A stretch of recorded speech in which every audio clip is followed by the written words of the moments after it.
प्यारे बच्चों, सुप्रभात। आज हम करेंगे कार्यालय लेखन और प्रक्रिया पाठ का अगला पार्ट।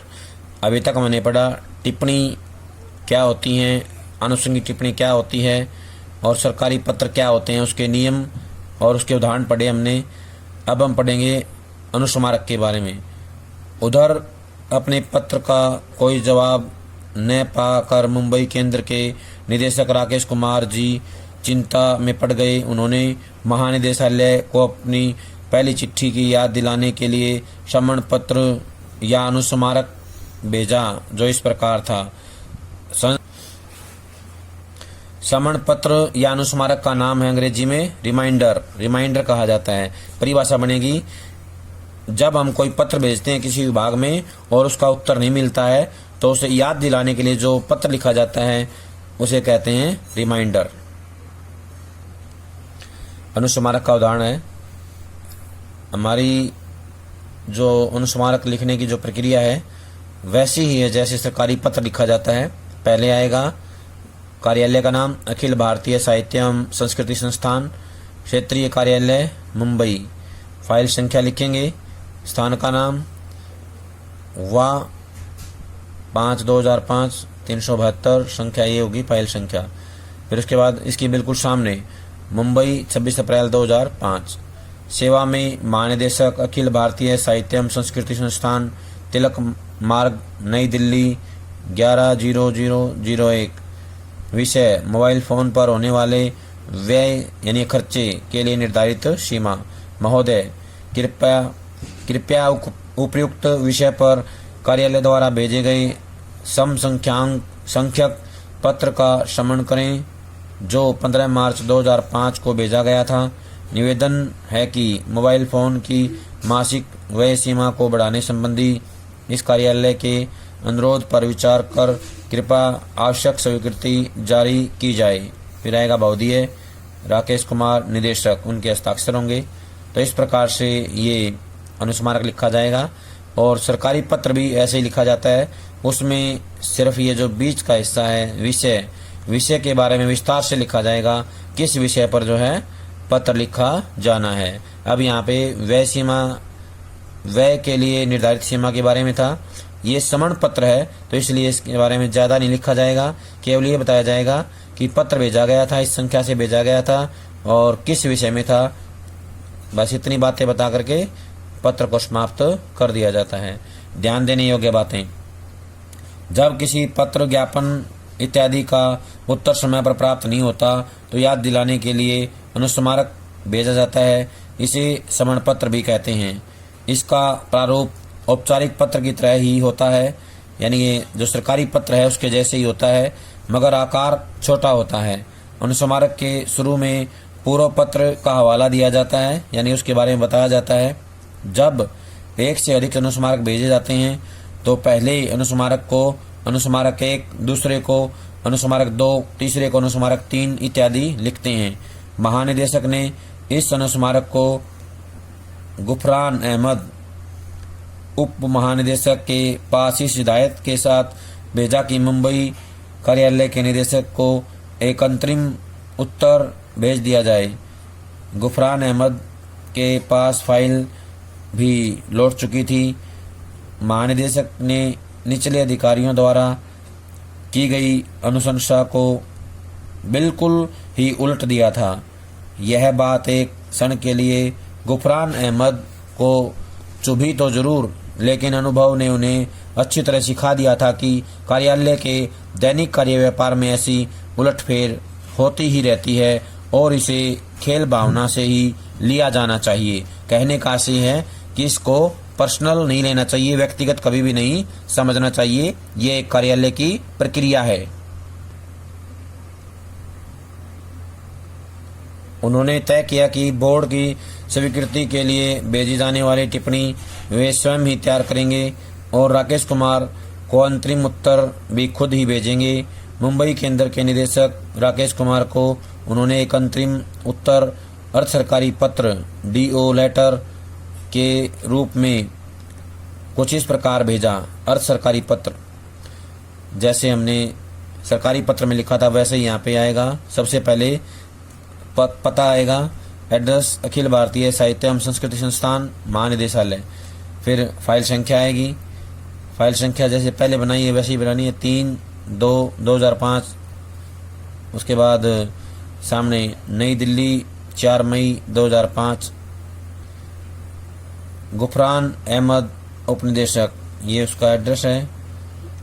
प्रिय श्री कुमार, कृपया 15 मार्च 2005 को 5 और 26 अप्रैल 2005 को भेजे गए अपने पत्रों का स्मरण करें जो मोबाइल फ़ोन पर किए गए या किए जाने वाले मासिक व्यय की सीमा बढ़ाने के बारे में थे।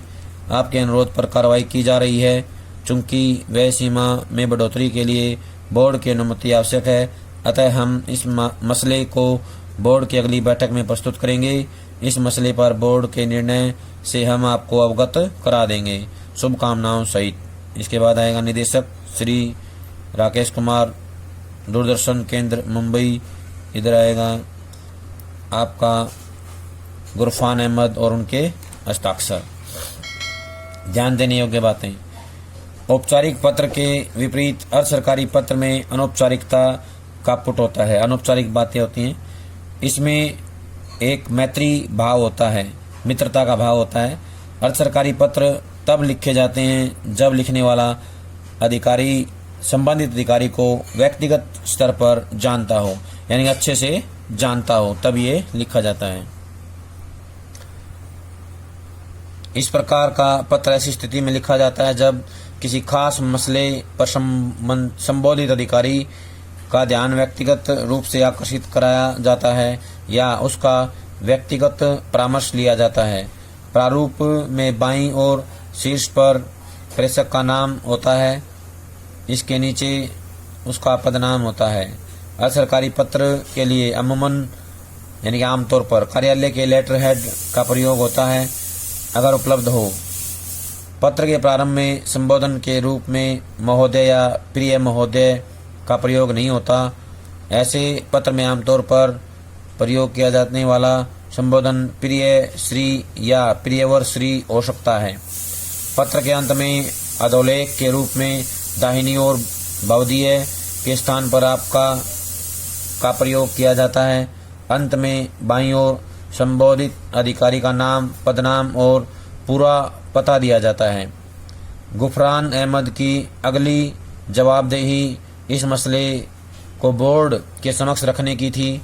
उन्होंने पूरी फाइल को विस्तार से पढ़ा और बोर्ड के विचारार्थ एक विस्तृत टिप्पणी तैयार की जिसमें पूरे मसले की पृष्ठभूमि और निदेशक के अनुरोध के औचित्य का विश्लेषण था और अंत में यह सिफारिश की गई थी कि मुंबई केंद्र के लिए सीमा बढ़ा दी जाए। टिप्पणी इस प्रकार थी। टिप्पणी अखिल भारतीय साहित्य एवं संस्कृति बोर्ड की 55वीं बैठक के विचारार्थ प्रस्तुत टिप्पणी। विषय मोबाइल फोन के लिए निर्धारित व्यय सीमा। बोर्ड ने 12 नवंबर 2004 को हुई अपनी 43वीं बैठक में निर्णय लिया था कि विभिन्न क्षेत्रीय कार्यालयों के निदेशकों को कार्यालय द्वारा प्रदान मोबाइल फोन पर किए जाने वाले खर्च की सीमा 2000 रुपये प्रति माह हो। बैठक के कार्यवृत्त का संबंधित अंश संलग्न है। बोर्ड के निर्णय का पालन करते हुए महानिदेशालय ने इस संबंध में 23 नवंबर 2004 को एक परिपत्र जारी किया था जिसकी एक प्रति संलग्न है। संस्थान के मुंबई स्थित क्षेत्रीय कार्यालय में ऐसा महसूस किया जा रहा है कि यह सीमा कार्यालय के दक्ष, सुचारू और प्रभावी संचालन में बाधक बन रही है, यानी कि रुकावट बन रही है। निदेशक ने सूचित किया है कि कार्यालय की गतिविधियों में निरंतर वृद्धि हुई है जिसकी वजह से निदेशक को मोबाइल फोन का अत्यधिक प्रयोग करना पड़ रहा है। उन्हें विभिन्न विशेषज्ञों, कलाकारों, साहित्यकारों, संगीतकारों, प्रायोजकों, वरिष्ठ अधिकारियों, सहकर्मियों और अन्य कर्मियों के साथ निरंतर संपर्क में रहना पड़ता है। कार्यालय की गतिविधियों में जो बढ़ोतरी हुई है उससे कार्यालय का राजस्व भी बढ़ा है। ऐसे में यह आवश्यक प्रतीत होता है कि केंद्र के अनुरोध को स्वीकार करते हुए उनकी मासिक व्यय सीमा 2000 रुपये से बढ़ाकर 6000 रुपये कर दी जाए। बोर्ड के विचारार्थ प्रस्तुत। ध्यान देने की बातें, यह आप अपने स्वरूप में आरंभिक या मुख्य टिप्पणी से काफ़ी मिलती है, यानी जैसे शुरुआत में टिप्पणी लिखी थी उसके जैसी ही होती है। चूंकि यह टिप्पणी फाइल के ऊपर लिखकर स्वतंत्र रूप से भेजी जाती है, अतः इसके लिए यह आवश्यक हो जाता है कि यह अपने आप में संपूर्ण हो और केवल इस पर टिप्पणी को पढ़ लेने भर से पूरा मसला समझ में आ जाए। यदि आवश्यक हो तो संदर्भ के लिए किसी पिछली टिप्पणी, पत्र, ज्ञापन इत्यादि का संलग्नक के रूप में टिप्पणी के साथ लगाया जा सकता है। बोर्ड के पास भेजी जाने वाली स्वतः स्पष्ट टिप्पणी किसी मसले पर बोर्ड की स्वीकृति प्राप्त करने के लिए होती है। इसके लिए प्रारंभ में मसले की पृष्ठभूमि दी जाती है और उसके विभिन्न पहलुओं का विवेचन किया जाता है। इसके बाद स्वीकृति क्यों दी जानी चाहिए उसके समर्थन में तर्क दिए जाते हैं। अंत में स्वीकृति प्रदान किए जाने का अनुरोध होता है। श्री गुफरान अहमद ने बोर्ड को भेजी जाने वाली टिप्पणी के मसौदे को महानिदेशक के पास स्वीकृति के लिए भेजा। स्वीकृति मिलते ही यह टिप्पणी बोर्ड के सचिव श्री विष्णु सहाय के पास इस अनुरोध के साथ भेजी गई या भेज दी गई कि इसे बोर्ड की 55वीं बैठक के समक्ष स्वीकृति के लिए प्रस्तुत कर दिया जाए, जो 17 मई 2005 को निर्धारित है। श्री सहाय को जब यह अनुरोध मिला तो वे 17 मई को होने वाली बैठक की कार्यसूची बना रहे थे। उन्होंने इस मुद्दे को भी कार्यसूची में शामिल कर लिया। कार्यसूची को बोलते हैं एजेंडा। कार्यसूची को अंग्रेजी में एजेंडा कहा जाता है, इसे मुद्दा भी कहते हैं। वो इस प्रकार थी। कार्यसूची का उदाहरण है ये। कार्यसूची में पहले आएगा एड्रेस, किस जगह से आई है, संस्थान क्या है उसका। अखिल भारतीय साहित्य एवं संस्कृति बोर्ड की 55वीं बैठक की कार्यसूची। 54वीं बैठक के कार्यवृत्त की संपुष्टि। पिछली बैठकों के लिए किए गए निर्णयों के अनुपालन की समीक्षा। लेखकों, कलाकारों और विशेषज्ञों को दिए जाने वाले पारिश्रमिक की समीक्षा। संस्थान द्वारा आयोजित कार्यक्रमों की गुणवत्ता बढ़ाए जाने संबंधी प्रतिवेदन पर चर्चा। मोबाइल फोन पर होने वाले मासिक व्यय पर लगाई गई सीमा की समीक्षा। अध्यक्ष की अनुमति से किसी भी अन्य विषय पर विमर्श। इस प्रकार हम जो है कार्यसूची तैयार करते हैं। बोर्ड की बैठक अपनी निर्धारित तिथि यानी 17 मई 2005 को संपन्न हो गई। यह बोर्ड एक शीर्ष संगठन था जिसका काम अखिल भारतीय साहित्य एवं संस्कृति संगठन के कामकाज पर निगरानी रखना और इसके लिए आवश्यक नीतियां तय करना था। इस बोर्ड में संस्थान के उच्च अधिकारियों के अलावा बाहरी सदस्य भी थे जो अपने अपने क्षेत्र या क्षेत्रों के जाने माने लोग थे। इन्होंने पूरे मसले पर जमकर चर्चा की और हर पक्ष को अच्छी तरह जांचा परखा और बैठक की समाप्ति के बाद बोर्ड के सचिव श्री विष्णु सहाय ने बैठक का कार्यवृत्त तैयार किया, जो इस प्रकार था।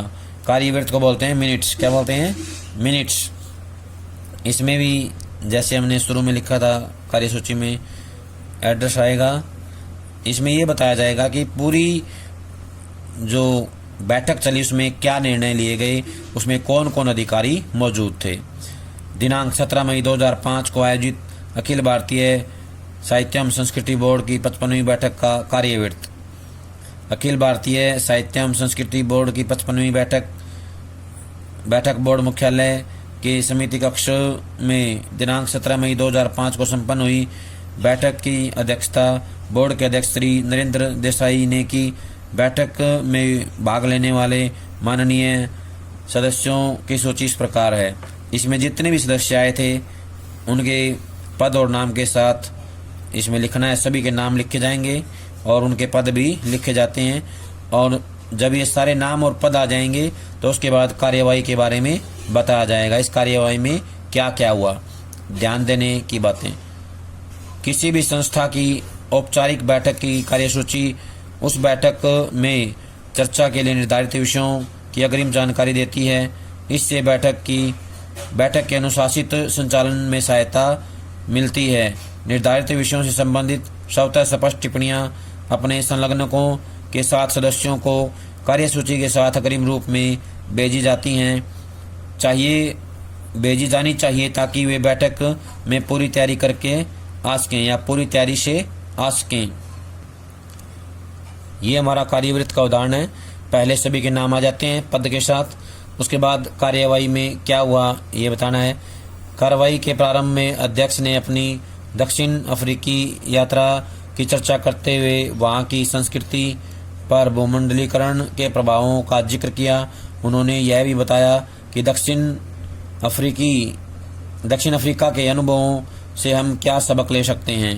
उपर्युक्त सामान्य चर्चा के बाद बैठक की कार्यसूची में वर्णित विषयों पर विमर्श हुआ, जिसका संक्षिप्त विवरण इस प्रकार है। जो विषय हमने पहले पढ़े थे कार्यसूची में, वो सारे विषय यहाँ पर आएंगे और उनके ऊपर एक एक करके हर बिंदु पर विचार किया जाएगा, कौन क्या कहना चाहता है। हर बिंदु पर विचार करते हुए हम जो है इसका अंत कर देंगे। ये होता है हमारा कार्यवृत्त। बोर्ड में लिए गए फैसले के अनुसार लेखकों, कलाकारों और विशेषज्ञों के पारिश्रमिक में बढ़ोतरी के संबंध में एक प्रेस विज्ञप्ति भी जारी करनी थी। उन्होंने जनसंपर्क अधिकारी श्री देवेंद्र शर्मा से इस बारे में अनुरोध किया। श्री शर्मा ने जो विज्ञप्ति जारी की वह इस प्रकार है। विज्ञप्ति होता है प्रेस में रिलीज भेजना, प्रेस विज्ञप्ति को बोलते हैं प्रेस रिलीज। इसमें जो बैठक में कार्रवाई हुई है, जो निर्णय लिए गए हैं, उन सब के बारे में बताया जाता है, प्रेस रिलीज दी जाती है। अखिल भारतीय साहित्य एवं संस्कृति बोर्ड प्रेस विज्ञप्ति। अखिल भारतीय साहित्य एवं संस्कृति संस्थान द्वारा आयोजित कार्यक्रमों से जुड़े लेखकों और कलाकारों के पारिश्रमिक में वृद्धि, जो बढ़ोतरी हुई है, उसके बारे में विस्तार से बताया जाएगा। अखिल भारतीय साहित्य एवं संस्कृति बोर्ड ने निर्णय लिया है कि अखिल भारतीय साहित्य एवं संस्कृति संस्थान द्वारा आयोजित कार्यक्रमों से जुड़े लेखकों, कलाकारों और विशेषज्ञों के पारिश्रमिक में तत्काल प्रभाव से वृद्धि कर दी जाए। ध्यान दें कि इसके पूर्व लेखकों, कलाकारों के पारिश्रमिक में सन 2000 में संशोधन किया गया था। पिछले कुछ समय से लेखकों और कलाकारों द्वारा यह शिकायत की जा रही थी कि संस्थान द्वारा दिए जाने वाले पारिश्रमिक की राशि बहुत कम है, जिनके कारण अच्छी प्रतिभाएं संस्थान से विमुख हो रही हैं। लेखकों और कलाकारों की शिकायतों को ध्यान में रखते हुए बोर्ड ने पारिश्रमिक की बढ़ी हुई दरों को मंजूरी देते हुए यह विश्वास व्यक्त किया है कि इससे अच्छी प्रतिभाओं को आकर्षित करने में तो मदद मिलेगी ही, कार्यक्रमों की गुणवत्ता में भी सुधार होगा। ध्यान देने योग्य बातें, पहले हम ये करेंगे ध्यान देने योग्य बातें। ये कार्यसूची के बारे में है। कार्यसूची में रेखांकित कार्यों पर हुए विचार विमर्श का संक्षिप्त विवरण कार्यवृत्त में प्रस्तुत किया जाता है।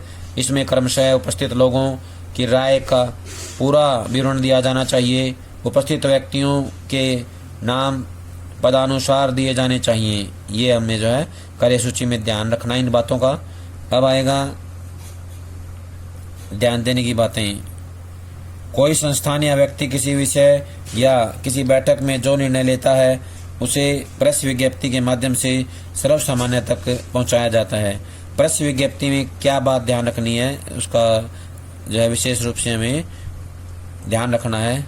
वो बात है कि निर्णय किसी भी संस्थान या व्यक्ति किसी विषय या बैठक में जो निर्णय लेता है किसी भी विषय पर, वो जन सामान्य तक पहुंचाने के लिए प्रयास करता है। उसका माध्यम है प्रेस विज्ञप्ति। प्रेस विज्ञप्ति के माध्यम से जो है सर्वसामान्य तक अपने विचार या राय जो है, निर्णय जो है लोगों तक पहुंचाता है। निर्णय में विलंब का कारण और उससे होने वाले लाभ के बारे में भी जानकारी दी जाती है। ये होती है प्रेस विज्ञप्ति। हम प्रेस विज्ञप्ति के चक्कर में मुख्य कथानक से हट गए हैं, आइए वापस लौटें। वैसे अब पटाक्षेप ही शेष है, यानी अंत ही शेष है, और यह काम गुफरान अहमद जी को सौंपा गया है। उन्हें बोर्ड के व्यय सीमा संबंधी फैसले को कार्यान्वित करने के लिए एक परिपत्र जारी करना है। इस कथानक की चरम परिणति इस परिपत्र के रूप में हुई है। परिपत्र होता है सर्कुलर, क्या होता है? सर्कुलर। इसको गस्ती पत्र भी कहा जाता है। परिपत्र का दूसरा नाम है गस्ती पत्र, इसे सर्कुलर भी कहते हैं। परिपत्र कैसे लिखा जाएगा देखें। अखिल भारतीय साहित्य एवं संस्कृति संस्थान महानिदेशालय, पत्रांक 24/13, उसके बाद में है 2005, नई दिल्ली 27 मई 2005, बीच में लिखेंगे परिपत्र। विषय मोबाइल फोन पर होने वाले व्यय के लिए निर्धारित सीमा।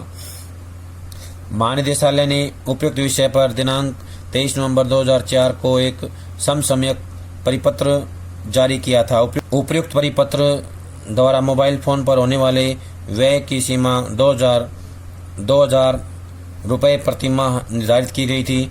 अखिल भारतीय साहित्य एवं संस्कृति बोर्ड द्वारा इस सीमा पर पुनर्विचार किया गया। तदनुसार उपयुक्त परिपत्र में आंशिक शोधन करते हुए यह निर्णय लिया गया कि मुंबई क्षेत्रीय कार्यालय के लिए यह सीमा 6000 रुपये प्रतिमाह होगी। उपयुक्त परिपत्र के अन्य प्रावधान पूर्ववत रहेंगे। यह निर्णय तत्काल प्रभाव से लागू होगा। गुरफान अहमद उसके हस्ताक्षर होंगे। ध्यान देने की बातें। बैठक में लिए गए निर्णय या महत्वपूर्ण निर्णयों को कार्यान्वित करने के लिए परिपत्र जारी किया जाता है। जिस मुद्दे को लेकर पहला परिपत्र जारी किया जाता है उस मुद्दे पर होने वाला फैसला भी परिपत्र के रूप में जारी किया जाता है, जिसमें निर्णय को कार्यान्वित किए जाने का निर्देश दिया जाता है या निर्देश दिए होते हैं। प्यारे बच्चों, ये था हमारा पाठ कार्यालय लेखन और प्रक्रिया। सभी इसको अच्छे से पढ़ेंगे, समझेंगे और इसके अभ्यास के जो प्रश्नोत्तर हैं अपनी कॉपी में नोट कर लेंगे। जब तक अगली वीडियो नहीं आती है तब तक सभी अपना ये काम पूरा कर लें। सभी का बहुत बहुत धन्यवाद।